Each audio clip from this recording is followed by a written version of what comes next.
So this is how I track my macros during my internship at the moment. I'll start the day with breakfast and a gym session if it's scheduled. I'll grab my meals before I head off to work, but I won't typically track them ahead of time. I'll do that halfway through the day or so, where I'll then adjust what I will eat for the rest of the day based out of what I've picked. And I'll explain how I do that a little bit later on.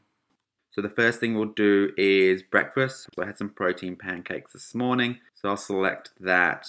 So I had the gym before work this morning, and I like to mix my pre-workout in 200 mils of pomegranate juice, and afterwards I will have 2 scoops of protein powder as well.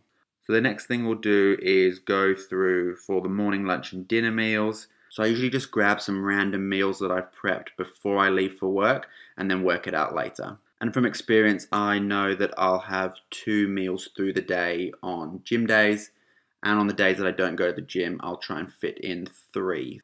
So I grabbed the tuna potato cakes and popcorn chicken today, so we'll just add those in.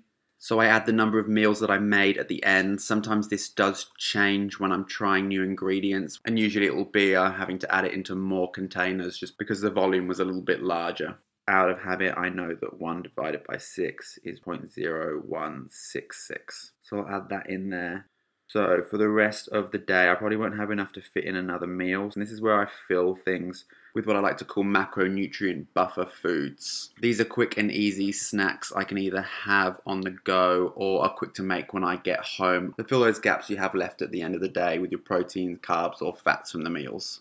So we know that I need some more protein, carbs and a little bit of fat. Usually the fat comes along with some of the protein, so we'll just add in a little small can of tuna there, and then how many calories do I have? 169.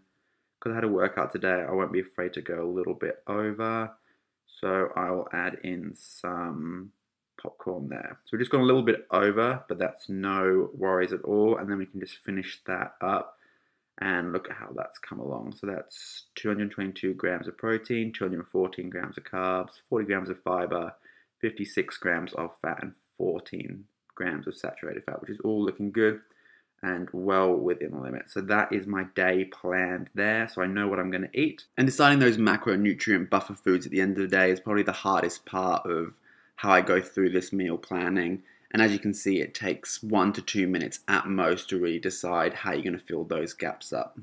And that is how I stick to my meal plan each day. So then there's no thinking about it and no decision fatigue. And that's it.